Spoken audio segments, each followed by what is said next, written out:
People go to jobs that they hate, 87% of Americans, and guess what? And they pray they don't get fired.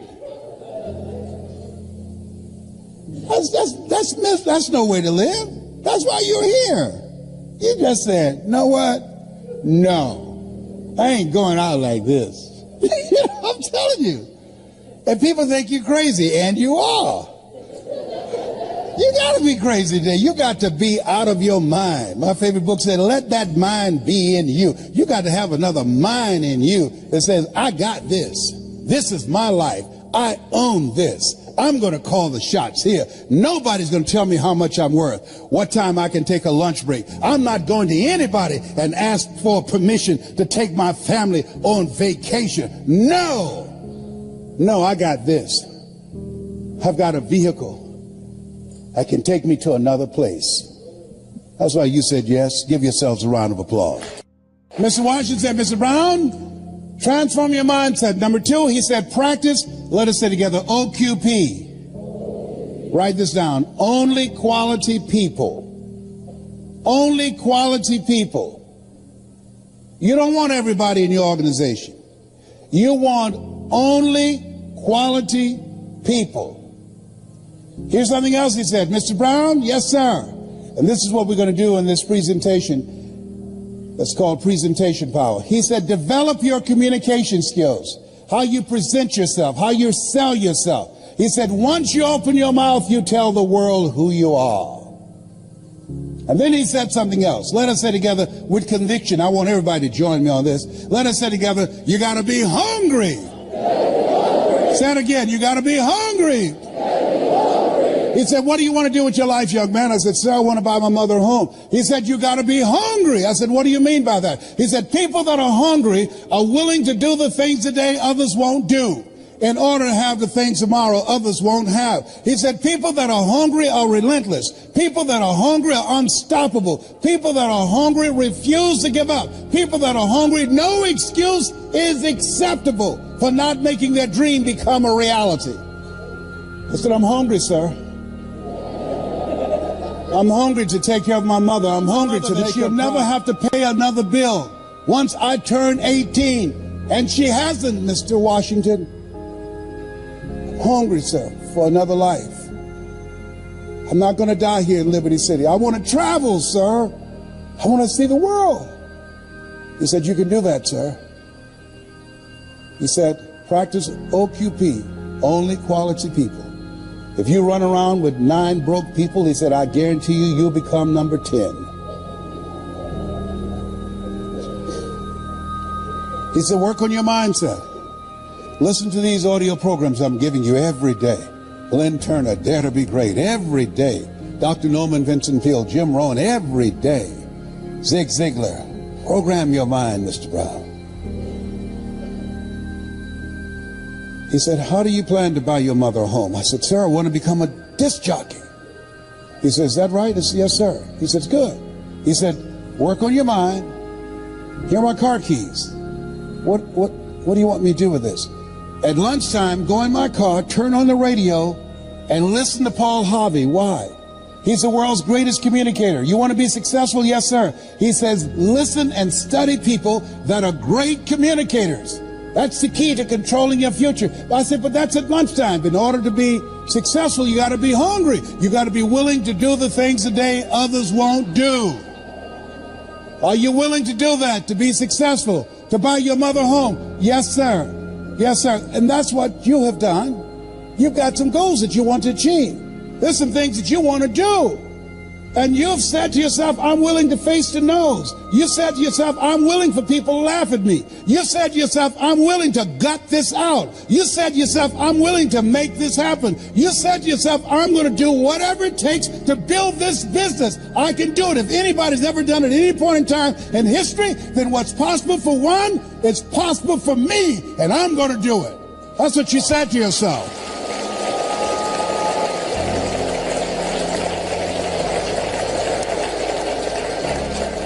He said, listen to Paul Harvey every day. So you want to be a disc jockey? Yes, sir. He said, I want you to create your format. What will your personality be? What style are you going to have? I said, wait a minute, sir. I want to be a disc jockey, but I don't have a job yet. And then he said something. He said, it's better to be prepared for an opportunity and not have one than to have an opportunity and not be prepared. He said, you got to expect to become successful. Let us say together, I expect to win. I expect to increase my recruitment. I expect to be a great presenter. I expect to become a millionaire. It's my time. It's possible. It's necessary. It's me. It's hard. It's worth it. Nietzsche said, if you know the why for living, you can endure almost anyhow. Your homework assignment is write down 5 reasons that will make it worth it for you. So when the tough times come, and they're going to come, when you feel like you can't see the light at the end of the tunnel, and that's a part of the process, your reasons will be your rod and staff to comfort you, to take you through the storms of life. He told me, you want to be a disc jockey? Practice on your communication skills. Visualize yourself talking to thousands of people, Mr. Brown. See yourself on stage presenting. Be willing to invest in yourself. Warren Buffett was being interviewed by a financial analyst on CNN. They said, what's the most important investment a person can make today? Warren Buffett, a billionaire, has billions of dollars in the stock market, billions of dollars in real estate. He looked at the reporter and said, the most important investment you can make is in yourself. The reason you're here, the reason you invested your money, your time and energy and transportation and the room and all the costs in a so-called tough economy, because you have the mindset of a billionaire. You know, investing in yourself, you are your most treasured asset. Give yourselves a round of applause. Come on, bring energy level up.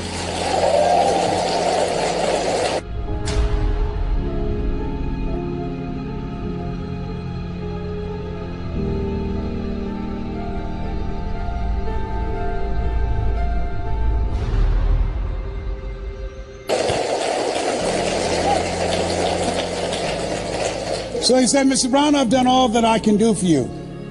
You've got to go out and face the music. You go with the things I've taught you and make it happen. I went to WMVM radio station on Miami Beach. Milton Butterball Smith was the program director. Hello, Mr. Butterball. My name is Les Brown, sir. I like to be a disc jockey. He said, young man, you have any journalism in your background? No, sir, I don't. You have any experience in broadcasting? No, sir, I don't, but I practice every day. Let me audition for you. Let me show you how good I am. He says, no, we don't have any job for you. How many have been rejected? Raise your hands, please. I was devastated with rejection. I went back, Mr. Washington. I said, Mr. Washington. They said, no. He said, don't take it personally. Most people are so negative, they have to say no 7 times before they say yes. He said, you got to be hungry. Go back again. I said, yes, sir. I went back again. Hello, Mr. Butterball. How are you, sir? My name is Les Brown, sir. I like to be a disc jockey. He said, I know what your name is. Weren't you here yesterday? Yes, sir. Didn't I tell you no yesterday? Yes, sir. He said, then why are you back today? I said, well, sir, I didn't know whether or not somebody was laid off or somebody was fired, sir. Don't want to laid off or fired. Now get on out of here. I came back the next day, talking loud, looking happy, like I was singing for the first time. I said, hello, Mr. Butterball. How are you? My name is Les Brown, sir. I like to be a disc jockey. He said, I know what your name is. Weren't you here the last 2 days? I said, yes, sir. Didn't I tell you no the last 2 days? I said, yes, sir. He said, then why are you back today? I said, sir, I didn't know whether or not someone got sick or someone died, sir. He said, no one got sick or died. No one was laid off or fired. Now don't you come back here again. I came back the next day, talking loud, looking happy, like I was singing for the first time. I said, hello, Mr. Butterball. How are you? He looked at me with rage. He said, go get me some coffee. I said, yes, sir.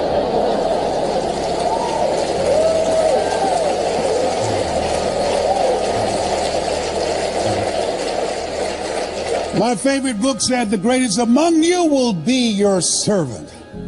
So I became the errand boy for the disc jockeys. I was serving them. I'd go get their lunch and their dinner, and I'd come into the control room, watching them working the control room knobs and switches, knowing my time will come. Let us say together, my time will come, when I'll be a top producer, and when I'll come up on stage and they call my name because of my accomplishment. My time will come because I'm going to put forth the effort. And so on the weekends when the disc jockeys would come out to the parking lot, the cars would be clean inside out. They said, hey, who did this? I did, sir. How much do you charge, young man? Oh, nothing, sir. I just wanted to help out. Write this down. Build relationships. Build relationships. Give before you ask people to come into your business. Find some way to compliment them. Talk to them, ask them questions. Find out what's important to them, what's stressing them out, what keeps them up at night, what drives them, what they value. Don't advance with the business. People do business with people they know, like, and trust. That's why you want to tell the story and ask key questions. You want to be strategic and experiential. Write this down. You have an energy signature. People are feeling you out. They're listening to you. They're watching you. And so, he said, look, here are my car keys, young man. Dinah Ross and the Supremes are coming to town, the Four Tops and the Temptations. I want you to pick them up at the airport and take them to the Fontainebleau Hotel on Miami Beach. It is my pleasure to serve you, sir. I would drive these entertainers all over Miami Beach in the disc jockeys' big long Cadillacs. I didn't have any driver's license, but I'll drive it like I had some. Then one day, it's a Saturday afternoon, a disc jockey by the name of Rockin' Roger was drinking while he was on the air. Rockin' Roger got so drunk, he could not complete the show. He began to slur his words. He's about to fall off the chair. It's a Saturday afternoon, and I was the only one there, looking at him through the control room window, walking back and forth, young, ready, and hungry. I was saying, drink, rock, drink. Drink, rock. I'd have gone and get him some more if he'd asked me to. Then pretty soon the phone rang. It was a general manager. I said, hello? He said, young boy, this is Mr. Clyde. I said, I know. He said, Rock can't finish the program. I said, I know. He said, will you call one of the other DJs in? I said, yes, sir. I hung the phone up and said, now he must think I'm crazy.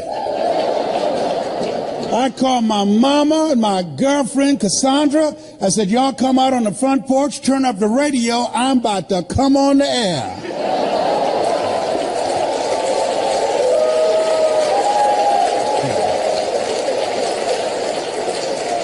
I waited for about 20 minutes and I called him back. I said, Mr. Klein, I can't find nobody. He said, young boy, you know how to work the controls? I said, yes, sir. He said, go in there and segue the records, but don't you say nothing here. I said, yes, sir. I couldn't wait to get old Rock out of the way. I put on a fast record. I said, look out, this is me, LB, Triple P. Les Brown, your platter playing papa. There were none before me, and there will be none after me. Therefore, that makes me the one and only. Young and single and love to mingle. Certified, bona fide, duly qualified to bring you satisfaction and a whole lot of action. Look out, baby, I'm your love man. I was hungry. Give the old man a round of applause. I was hungry. I was hungry. I was hungry. You gotta be hungry.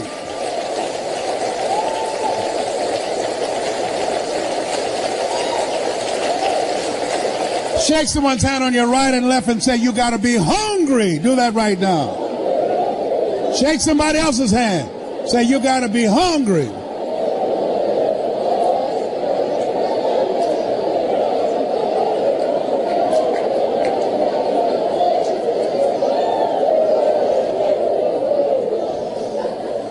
People that are hungry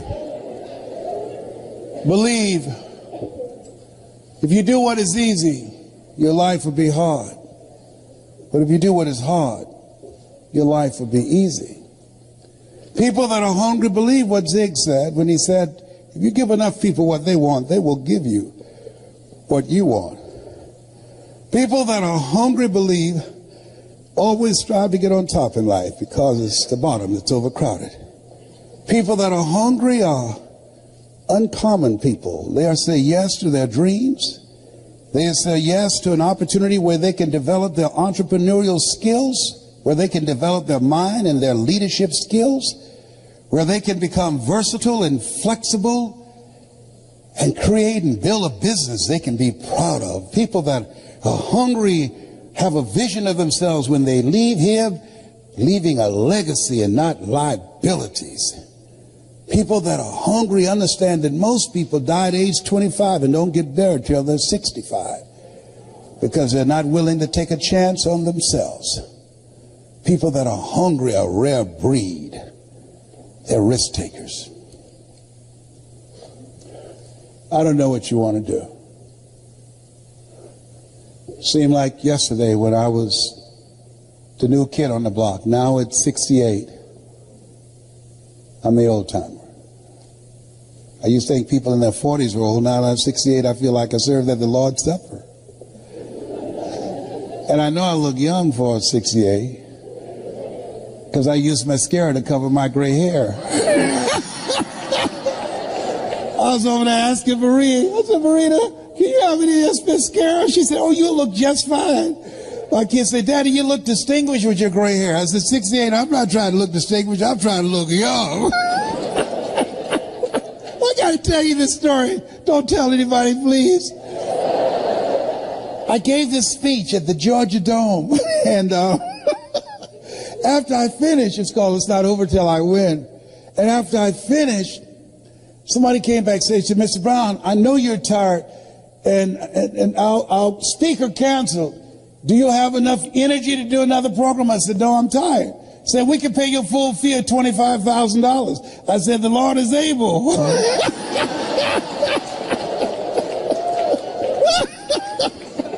So they took me over to the Georgia World Congress Center, and it was an intimate setting. People were very close to the stage. So I looked in the room, and then I went to the restroom and got my little Mademoiselle mascara out to cover my grain, you know, have a mustache and everything. So I came in the room. The lady wanted everybody to know that she knew me. So she said, there he is, Les Brown. I came up on the stage. She holds her cheek out for me to kiss it. I kissed her on the cheek and left this big black smudge on her face. I said, oh, my God. So I didn't know what to do, so I just sat down. So the people down front started saying, there's something on your face. She looks at me. She said, what are they saying? I said, I don't know. Then one nosy lady went over there, opened up her pocketbook, and gave her a mirror. Now, nobody asked her to do that. Getting in the Kool-Aid, don't know the flavor. She looks and see the big black smudge on her face. She said, how did this get here? I said, I don't know. You think maybe some of this rubs off? Well, the reason I'm telling you this, don't worry if I kiss you today, because Marie said, you don't need it. You'll be just fine. You look distinguished. Whatever.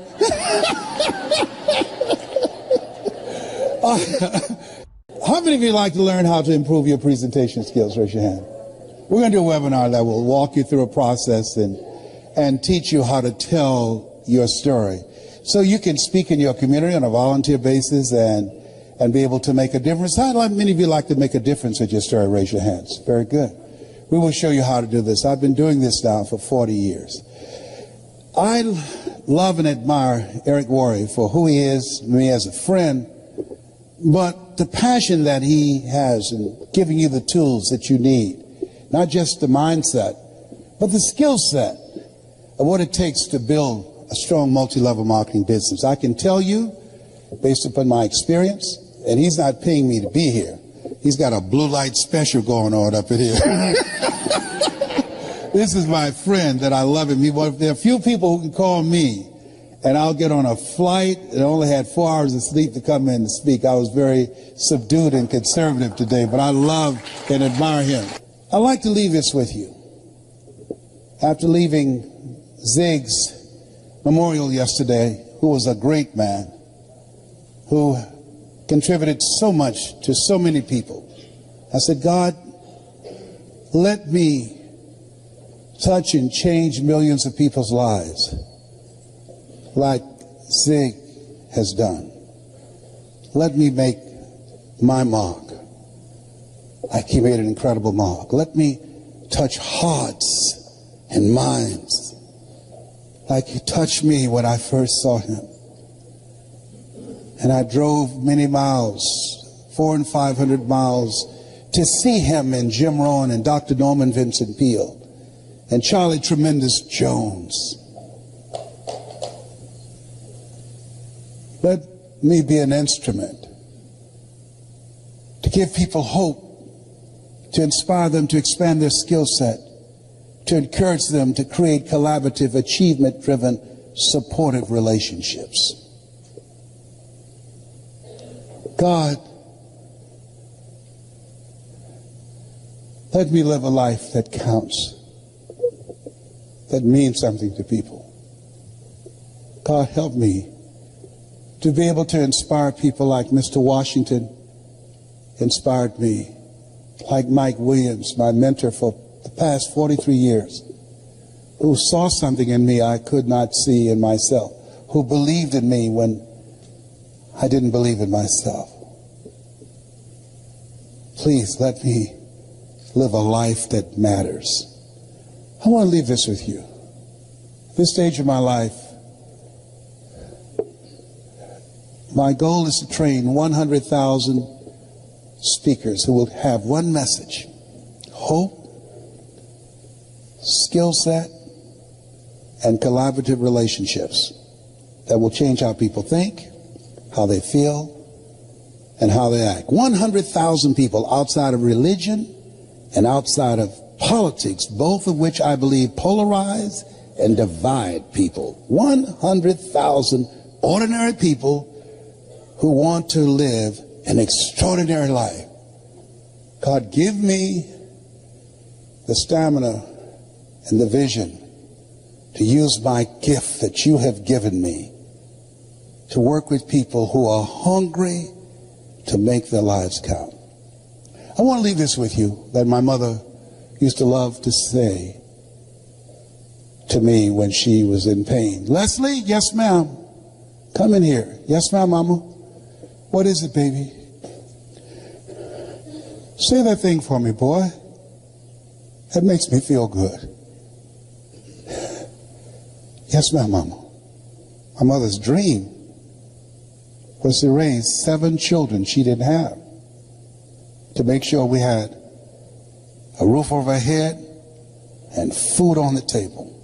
And she never failed. We never went to sleep hungry. She's a hard worker and she had faith. I remember the first home I bought her in, this home she saw. I said, Mama, how you like this? She said, if I lived in something like that, I would feel like Mrs. Rockefeller. She didn't know I had planned to get that home for her. I purchased the home and I said, Mama, I think I know the people who live there. You do? I said, yes, ma'am. I said, I'm going to stop in and say hello. And I drove there and I opened the door. And she got out, and Mama at that time, around 76, she held my arm and we were walking toward the house. She looked at how beautiful this house was. She said, Leslie, you sure you know these people? Yes, ma'am, Mama, I do. And we got to the door. And I couldn't hold it anymore. I reached in my pocket, I took the key out, and I put it in the door. I said, Mrs. Rockefeller, this is your home. She said, Leslie, what are you talking about? I said, Mama, I bought this for you. I pushed the door open. She stuck her head in the door. She said, anybody home? I said, no, Mama. Nobody's here. This is yours. It's fully furnished. Multi-level marketing made that happen. This is going to happen for you. It's already happened for some of you. Mama has since passed. She was born on November the 6th, just like Zig. I remember her walking around the house looking and said, thank you, Jesus. Thank you, Jesus. And Leslie, you were such a problem kid. You were so crazy.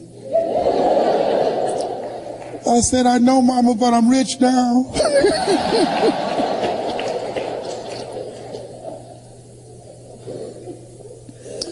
I dedicate this to the dream in you. Say that thing for me, boy. Yes, ma'am.